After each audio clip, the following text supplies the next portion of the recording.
Iglesia Católica tiene un pecado que no ha querido purgar, que ha dejado miles de víctimas en el mundo, que ha encubierto por décadas y que hasta ahora, si acaso, está empezando a atacar: el abuso sexual de niños y adolescentes por parte de los sacerdotes. Este claramente no es un problema nuevo, pero se van a sorprender cuando vean qué tan viejo es. En el siglo IV ya había órdenes de castigar a latigazos a los clérigos que violaran menores, lo que significa que ya había casos que atender. En el siglo XVII, el padre Stefano Cherubini, en Italia, era conocido por violar niños a diestra y siniestra, mientras que otro padre, José Calasanz, le pedía comedidamente a quienes intentaran denunciar a Cherubini que se mantuvieran en silencio, para que su orden religiosa y la iglesia quedaran impolutas. Y San José de Calasanz es el patrono de mi colegio, jamás se les ocurrió decirme esa vaina. Vean, lo peor es que esto sigue hasta nuestros días. En septiembre de 2018, hace un ratico, el sacerdote chileno Fernando Karadima fue expulsado por abusar de decenas de sus alumnos en la iglesia, y hace solo unos meses el cardenal George Pell, que era la mano derecha del Papa Francisco, fue condenado por violar a 2 niños. Esto no se trata solamente de algunas manzanitas podridas en la iglesia. Entre 1950 y 2002, casi 4.500 clérigos tuvieron denuncias por abusos sexuales. ¡4.500! Y los casos por violación se multiplican y se multiplican. En Colombia, donde apenas se está abriendo el tema, se habla de más de 100. En Pensilvania, Estados Unidos, ha habido al menos 1.000. En Alemania se han registrado al menos 3.700. Y en Irlanda, hasta el año 2000, se registraban 35.000. De hecho, según datos recientes, cada año hay entre 400 y 500 denuncias por violaciones de niños por parte de sacerdotes en el mundo, sin contar los miles y miles que prefieren no denunciar. Este es un crimen implacable y con víctimas muy específicas: los niños, quienes tienen contacto frecuente con los curas porque van a misa, a las escuelas eclesiásticas y sobre todo trabajan como monaguillos en esas parroquias, que vienen por lo general de familias de escasos recursos o rotas por conflictos emocionales. Todo eso los hace vulnerables y manipulables, y el sacerdote decide aprovecharse de eso. Se ganan su confianza y su aprecio, se vuelven los amigos a los que les cuentan sus secretos, los llevan a su comedor y dormitorio, les hacen creer que esas invitaciones solo se las hacen a personas especiales, y al final, traicionando todos sus principios, los manosean o los violan. A eso no se refería Jesús cuando dijo: dejad que los niños vengan a mí. Pero además de violarlos, hacen todo lo posible por encubrir sus porquerías. Comienzan primero con argumentos demenciales. Dicen, por ejemplo, que no se trata de abuso sexual, sino de unos jueguitos ahí bruscos entre el sacerdote y los niños, que pues por eso ocurren manoseos y eso, pero nada más. Y dicen que quienes los denuncian solo quieren desprestigiar a la iglesia. Luego escalan la táctica. Por ejemplo, un sacerdote le cubre las espaldas a otro, como habría ocurrido con el padre Juan Barros de Chile, que según las víctimas habría presenciado las violaciones del padre Karadima y se quedó caleto. O el cardenal Darío Castrillón, orgullo colombiano, que en 2010 le mandó una carta a un obispo que había encubierto los abusos sexuales de otro, donde le decía que estaba orgulloso por no haber entregado a su colega. Más tarde deciden caerles a las víctimas. De entrada las hacen sentir culpables. Les dicen que los provocaron, que son un objeto de pecado. O les dicen a los papás que la culpa es de ellos por haber descuidado a los niños. ¿Quién los manda a confiar en la iglesia? O les piden que olviden todo, como en un caso sucedido en Colombia, en el que el sacerdote violador le dijo al niño que no se preocupara, porque papá Dios sabía lo que estaba pasando. En otras ocasiones los amenazan con revelar los secretos de sus confesiones si llegan a soltar algo. Y si es necesario, pues los compensan completa por debajo de la mesa, así que haya proceso, escándalo,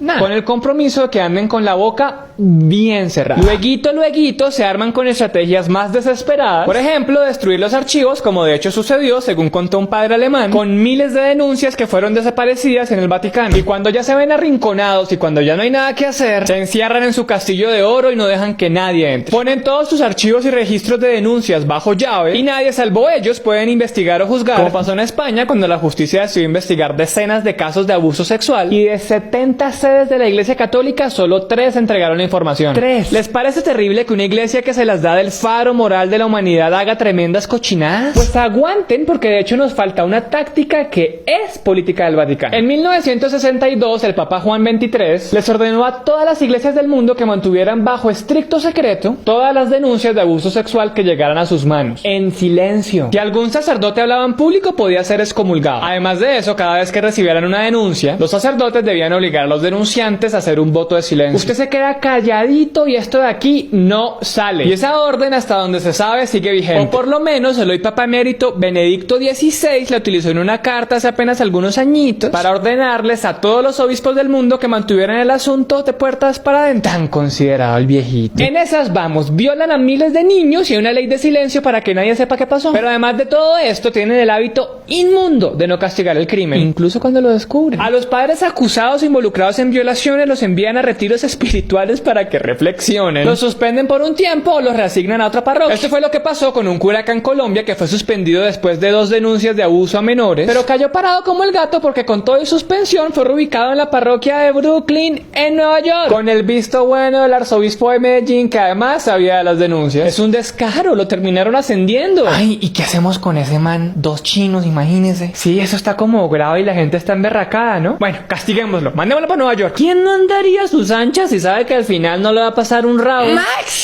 Máximo, así como ya muy máximo, los expulsan de la iglesia, pero eso nunca pasa, o casi nunca. A principios de este año, por ejemplo, expulsaron al cardenal Theodore McCarrick por violar menores. Pero eso es excepcional, eso pasa de vez en cuando. Eso es un milagro. Y en cientos de otros casos, los sacerdotes acusados de violación se van a la tumba sin haber pagado nada. Como el caso del mexicano Marcial Maciel, involucrado en numerosas violaciones a lo largo de 60 años, que murió tranquilito en 2008 después de haber sido enviado por la iglesia a ver, adivinen, ¿a que no saben cuál fue el castigo? Rezar y hacer penitencia. Y sin pedir siquiera perdón.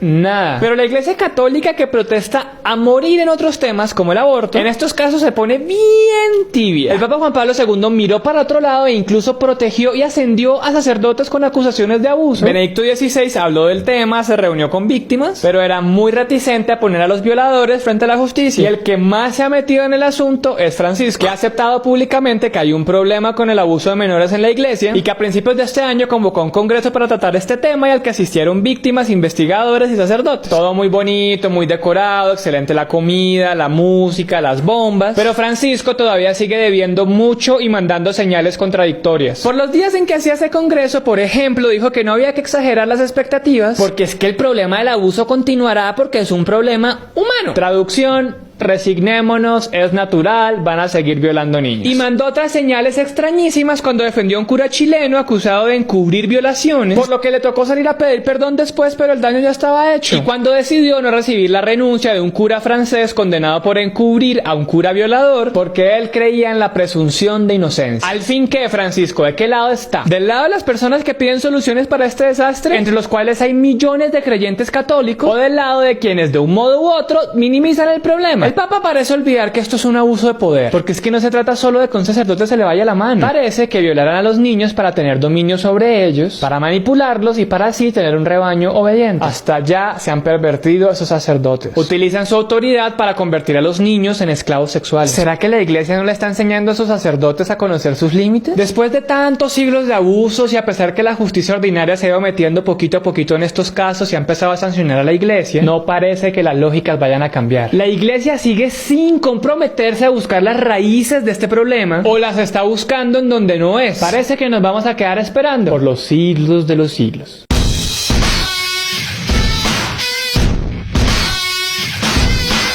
Y si vieron que nuestro recontra hiper mega cool presidente Iván Duque, que quería unir al país objetando la paz, se terminó complicando la vida, fue derrotado en la Cámara aplastantemente. También se lo llevaron por varios votos en el Senado y ahora la Corte Constitucional, que está emberracada porque la van a poner a fallar una cosa sobre la cual ya había decidido, toca entrar a arbitrar y decidir si en efecto las objeciones se caen o se quedan. Mientras tanto, como el Congreso estuvo distraído, la agenda legislativa del presidente perdida, demorada. La JEP, como no tiene una reglamentación, no ha podido funcionar como debe funcionar y mientras tanto el país se ha seguido polarizado. Buena, presidente. Esta es la paz de Duque. Ey, y queremos también que nos envíen sus historias al correo de la puya de su experiencia con el ICETEX. Lo bueno, lo malo y lo que han sufrido. Y si ustedes, como yo, estudiaron en colegios católicos, cuéntenos en los comentarios qué fue lo peor que les pasó ahí. Suscríbanse, activen la campanita y nos vemos la próxima semana.